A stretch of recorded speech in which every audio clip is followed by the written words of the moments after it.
पानी का एक छोटा सा ट्रायंगल है जो किसी भी नक्शे पर मौजूद नहीं है और जिसकी सटीक सीमाएं किसी को नहीं पता। फिर भी हम सभी ने उस प्रसिद्ध बर्म्यूडा ट्रायंगल की कहानियां सुनी है। रहस्यों से घिरा हुआ और इंसान द्वारा जाने जाने वाले सबसे अजीब साजिश सिद्धांतों को जन्म देने वाला यह भौगोलिक रहस्य धरती पर सबसे घातक, खतरनाक और भ्रामक जगहों में से एक माना जाता है। तो सवाल यह है, ऐसा कैसे है कि महासागर का वो हिस्सा जो आधिकारिक तौर पर मान्यता प्राप्त नहीं है, इतना चर्चित और रहस्यमयी बन गया? यह छोटा सा जल क्षेत्र सदियों से मलबे और रहस्यमयी गुमशुदगियों से भरता गया है, उन लोगों की जान लेते हुए जो इसके आर पार या इसके ऊपर से गुजरे। किताबें लिखी गईं, डॉक्यूमेंट्रीज बनाई गई और वैज्ञानिकों ने इस खतरनाक समुद्री इलाके के रहस्य को समझाने के लिए भरसक कोशिशें की। आखिर ऐसा क्या है जो इन दुर्भाग्यपूर्ण घटनाओं की लड़ी का कारण बना? कैसे 20 हवाई जहाज, 50 जहाज और सैकड़ों लोग बस गायब हो गए? क्या यह सब महज एक संयोग है या फिर सतह के नीचे कहीं कुछ और भयावह चल रहा है? मैं हूं एलेक्स और आप देख रहे हैं द यूनिवर्स। मेरे साथ चलिए इस सबसे खतरनाक यात्रा पर, बदनाम डेविल्स ट्रायंगल के अंदर। हम समय में पीछे चलेंगे उस रहस्य की जड़ों तक, यह जानने के लिए कि यह कहानी शुरू कहां से हुई और इसके पीछे कौन जिम्मेदार था। हम ट्रायंगल के सबसे कुख्यात गायब होने के मामलों की पड़ताल करेंगे, हर एक सिद्धांत की जांच करेंगे, अटलांटिस से लेकर रोग वेव्स, मैग्नेटिक डिक्लाइनेशन से लेकर गहराई से उठती जहरीली गैसों तक, और आपको ले चलेंगे उस जगह जहां शायद इस पूरे रहस्य का असली अपराधी छिपा है। क्या कुछ ऐसा जो अकल्पनीय है उसे समझाया जा सकता है? हालांकि ये सब किसी मर्डर मिस्ट्री पॉडकास्ट की शुरुआत जैसा लगता है, लेकिन इसमें काफी विज्ञान और डेटा शामिल है। और सच कहूं तो जैसा कि मैंने बताया, बर्मुडा ट्रायंगल किसी भी नक्शे पर नहीं दिखता और न ही इसे अमेरिका द्वारा आधिकारिक तौर पर किसी जगह के रूप में मान्यता प्राप्त है, जबकि यह उन्हीं के नजदीक स्थित है। तो फिर यह जगह है कहां? अनौपचारिक रूप से बर्म्यूडा ट्रायंगल उत्तरी अटलांटिक महासागर का वह क्षेत्र है जो लगभग अमेरिका के दक्षिण पूर्वी तट, बर्मुडा और पुएर्टो रिको से घिरा है। दिलचस्प बात यह है कि बर्मुडा ट्रायंगल की सटीक सीमाओं पर सभी का एकमत नहीं है। इसका अनुमानित कुल क्षेत्रफल 5 लाख से लेकर 15 लाख वर्ग मील तक माना गया है, यानी कि लगभग 10 लाख वर्ग मील की त्रुटि की गुंजाइश है। इस क्षेत्र का आकार लगभग ट्रायंगल जैसा है, लेकिन अगर आप सीमाओं को थोड़ा हिलाई तो यह आइसोसीलीस, स्केलीन या यहां तक कि होम्बस भी लग सकता है। शायद बर्म्यूडा डोडेकाहेड्रॉन नाम उतना आकर्षक नहीं लगता, इसलिए ट्रायंगल ही रह गया। और यहीं से आप एक बड़ी खामी देख सकते हैं उस पूरे विमर्श में जो इस विषय के इर्द गिर्द चलता है। इस इलाके में कई घटनाएं जरूर हुई हैं, कुछ बहुत दुखद भी, लेकिन क्योंकि इसकी सीमाएं वास्तव में तय नहीं है और हर ऐतिहासिक विवरण में बदलती रहती है, इसलिए सदियों में यहां हुई मौतों और गुमशुदगियों की सटीक गिनती बताना लगभग नामुमकिन है। लेकिन जो चीज इस ट्रायंगल के अंदर इतिहास में घटती रही है वही सबसे दिलचस्प है, और इसकी शुरुआत लगभग आधा हजार साल पहले होती है, क्रिस्टोफर कोलंबस से। साल था 1492 जब कोलंबस स्पेन से 3 जहाज लेकर रवाना हुआ एशिया और नई दुनिया की पश्चिमी दिशा में खोज के लिए। बहुत रोमांचक समय था। अटलांटिक महासागर में 10 हफ्तों की यात्रा के बाद आखिरकार जमीन दिखाई दी। वह एक छोटे से द्वीप पर उतरा जिसे उसने सैन सल्वाडोर नाम दिया। वहां पहुंचने के लिए उसे सार्गसो सी से होकर गुजरना पड़ा, और इसलिए कहा जा सकता है कि वह पहला व्यक्ति था जिसने बर्म्यूडा ट्रायंगल से होकर यात्रा की, या कम से कम पहला व्यक्ति जिसने सुरक्षित लौटकर बाकी दुनिया को इसके बारे में बताया। अब आप कह सकते हैं कि यहीं से रहस्य की शुरुआत हुई, क्योंकि बाद में कोलंबस ने जो बातें बताईं उन्होंने सबका ध्यान खींच लिया। उसकी मृत्यु के कुछ समय बाद उसके लॉग बुक से लिए गए अंशों का अनुवाद किया गया, और इन्हीं से हमें पहली झलक मिलती है कि शायद कुछ गड़बड़ थी। सितंबर 1492 में कोलंबस ने लिखा, इस दिन रात की शुरुआत में कंपास उत्तर पश्चिम की ओर झुका हुआ था और सुबह के समय कुछ उत्तर पूर्व की ओर। यानी उसके कंपास की दिशा बदल रही थी, जैसे कोई चुंबकीय शक्ति उसे प्रभावित कर रही हो। कुछ दिन बाद उसने लिखा कि समुद्र की लहरें असामान्य रूप से ऊंची उठ रही थीं, और सबसे रहस्यमय बात, उसने क्षितिज पर एक अजीब सी रोशनी देखी, जिसे उसने मोमबत्ती की लौ जैसी बताया। इतनी छोटी कि यह तय करना मुश्किल था कि वह जमीन है या नहीं। उसने लिखा कि वह रोशनी ऊपर उठी और कुछ सेकंड तक टिमटिमाई, जैसे किसी मोमबत्ती की लौ हवा में नाच रही हो। जरा सोचिए, 500 साल पहले यह सुनना कैसा लगा होगा। उस समय अमेरिका खोजा भी नहीं गया था और दुनिया के बारे में ज्ञान बहुत सीमित था। आप समझ सकते हैं कि कैसे ऐसी घटनाएं कहानियों, किंवदंतियों और रहस्यों का रूप ले लेती हैं। इसके कुछ 100 साल बाद, यानी शुरुआती 1600 के दशक में, इंग्लैंड का एक जहाज सी वेंचर निकला, जेम्स टाउन नामक कॉलोनी को फिर से बसाने के लिए। लेकिन जब यह जहाज बर्मुडा के पास पहुंचा तो एक भयानक तूफान में फंस गया। तूफान ने जहाज को तोड़ डाला और उसका दल बर्मुडा के निर्जन द्वीपों पर फंस गया। हालांकि इसमें कुछ भी रहस्यमय नहीं था। यह एक साधारण समुद्री दुर्घटना लगती है, लेकिन उन नाविकों के लिए जो मलबे से चिपके अपनी जान बचाने की कोशिश कर रहे थे, यह जगह वाकई अभिशप्त सी महसूस हो रही होगी। माना जाता है कि इसी हादसे ने विलियम शेक्सपियर को उसकी मशहूर रचना द टेम्पेस्ट लिखने की प्रेरणा दी। इस नाटक में वह बर्मुडा को एक शापित या परेशान जगह, वेक्स्ड और कर्स्ड प्लेस कहता है, और यहीं से बर्मुडा धीरे धीरे दुनिया के रहस्यमय मानचित्र पर एक अजीब लेकिन प्रसिद्ध जगह के रूप में उभरने लगा। बर्मुडा ट्रायंगल का असली डर लोगों के दिमाग में तब गहराने लगा जब 19वीं सदी के अंत में एक कहानी ने पूरे समुद्री इतिहास को हिला दिया। द एलन ऑस्टिन नाम के जहाज की कहानी। साल था 1872। एलन ऑस्टिन एक तेज और मजबूत अमेरिकी व्यापारी जहाज था जो लंदन से न्यूयॉर्क के लिए रवाना हुआ था। यात्रा सामान्य चल रही थी, समुद्र शांत था, जब तक कि कप्तान और उसकी टीम ने एक अजीब और खाली जहाज को समुद्र में तैरते देखा। वो जहाज पूरी तरह से खाली था, न कोई नाविक, न कोई कप्तान, लेकिन डेक पर ऐसा लग रहा था जैसे लोग कुछ देर पहले तक वहां थे। खाना आधा खाया हुआ, जहाज के पाल खुले और कोई संघर्ष के निशान नहीं। एलन ऑस्टिन के कप्तान बेकर ने सोचा कि शायद यह कोई छोड़ा हुआ जहाज है जिसे अब वे अपने साथ ले जा सकते हैं।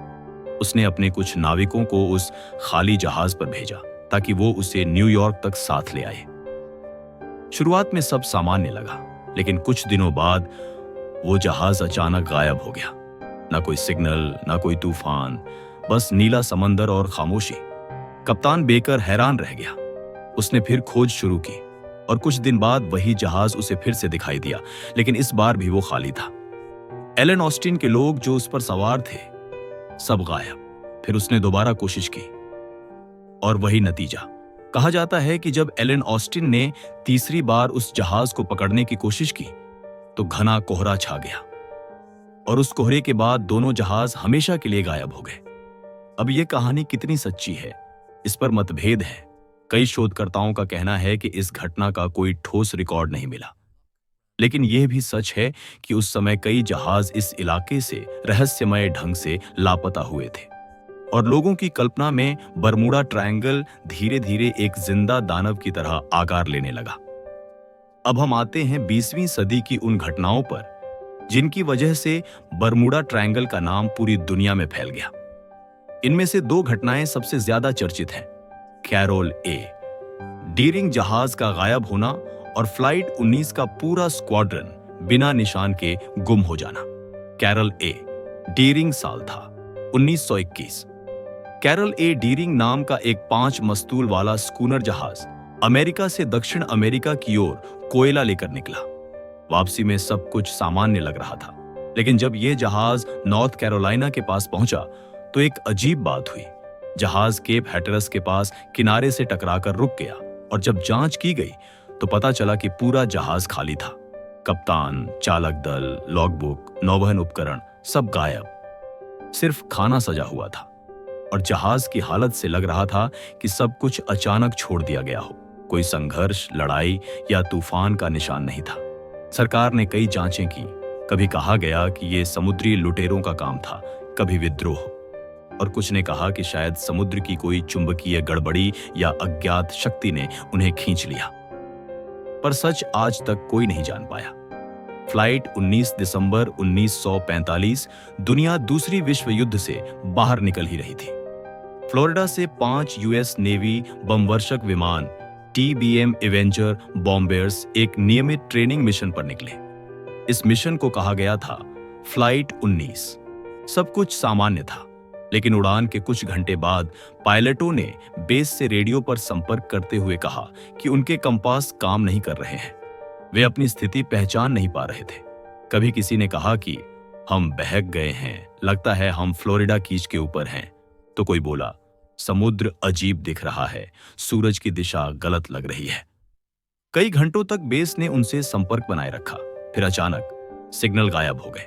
पांचों विमान और उनके 14 क्रू मेंबर बिना किसी निशान के गायब। बाद में जब खोजी दल भेजा गया तो वो विमान भी रहस्यमय तरीके से लापता हो गया। यानी कुल मिलाकर 6 विमान और 27 लोग एक ही दिन एक ही जगह से समुद्र में जैसे निगल लिए गए हों। इस घटना ने बरमूडा ट्रायंगल को हमेशा के लिए दुनिया के सबसे चर्चित रहस्यों में शामिल कर दिया। अखबारों और रेडियो पर इसे द डेविल्स ट्रायंगल तक कहा गया। अब जब बरमूडा ट्रायंगल की कहानियां दुनिया भर में फैल गई तो वैज्ञानिकों ने सोचना शुरू किया, क्या यह सब वास्तव में रहस्यमय है या फिर इसके पीछे कोई तार्किक और प्राकृतिक वजह है? चलिए उन मुख्य सिद्धांतों को समझते हैं जिनसे वैज्ञानिकों ने इस रहस्य को सुलझाने की कोशिश की। 1. चुंबकीय विचलन। जैसा कि कोलंबस के लॉग में भी दर्ज था, बरमूडा ट्रायंगल के कुछ हिस्सों में कंपास की दिशा बदल जाती है। सामान्य तौर पर कंपास मैग्नेटिक नॉर्थ की ओर इशारा करता है, लेकिन धरती के कुछ विशेष इलाकों में ट्री नॉर्थ और मैग्नेटिक नॉर्थ एक ही दिशा में होते हैं, जिससे कंपास की सुई घूम जाती है और नाविक भ्रमित हो जाते हैं। बरमूडा ट्रायंगल ऐसा ही एक इलाका है जहां पृथ्वी के चुंबकीय क्षेत्र में अनियमितता पाई गई है। तो जब पुराने समय के पायलट या नाविक इस क्षेत्र में आते थे, उनके उपकरणों की दिशा गलत दिखाने लगती थी और थोड़ी सी गलती भी समुद्र में बड़ा हादसा कर सकती थी। 2. मीथेन गैस का उत्सर्जन। एक और लोकप्रिय सिद्धांत यह है कि बरमूडा ट्रायंगल के नीचे समुद्र तल में मीथेन गैस के विशाल भंडार हैं। कभी कभी ये गैसें अचानक फटकर ऊपर आती हैं, जिससे पानी की घनता डेंसिटी कम हो जाती है। अगर किसी जहाज के नीचे यह गैस बबल फटता है तो जहाज का वजन अचानक असंतुलित हो जाता है और वो बिना किसी चेतावनी के समुद्र में डूब जाता है। इसी तरह हवा में उठी मीथेन गैस इंजन को भी बंद कर सकती है, जिससे विमान के इंजन स्टॉल हो जाते हैं और वे गिर पड़ते हैं। यह सिद्धांत भले डरावना लगे, लेकिन कुछ भूगर्भीय अध्ययन इसे संभव बताते हैं। 3. मौसम और समुद्री धाराएं। बरमूडा ट्रायंगल अटलांटिक ओशन के उस हिस्से में है जहां 3 बड़े समुद्री प्रवाह gulf stream, north Atlantic drift और कैनरी करंट मिलते हैं। इन धाराओं की टकराहट से कभी-कभी अचानक तूफान, तेज हवाएं और 100 फीट तक ऊंची लहरें बन जाती हैं, जिन्हें रोग वेव्स कहा जाता है। ऐसी लहरें पल भर में किसी बड़े जहाज को भी निगल सकती हैं। आधुनिक सैटेलाइट इमेजरी से यह साबित हुआ है कि बरमूडा ट्रायंगल के आसपास ऐसी लहरें वास्तव में मौजूद हैं। 4.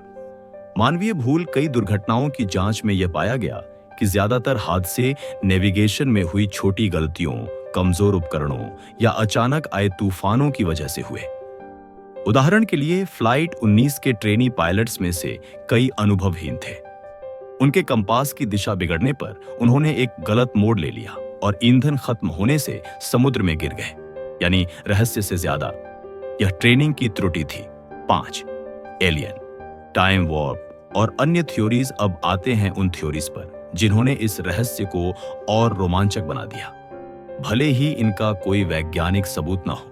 कई लोगों का मानना है कि बरमूडा ट्रायंगल में एलियंस का बेस है या कोई अदृश्य वर्म होल या टाइम पोर्टल मौजूद है, जिसमें जहाज और विमान फंसकर दूसरी डायमेंशन में चले जाते हैं।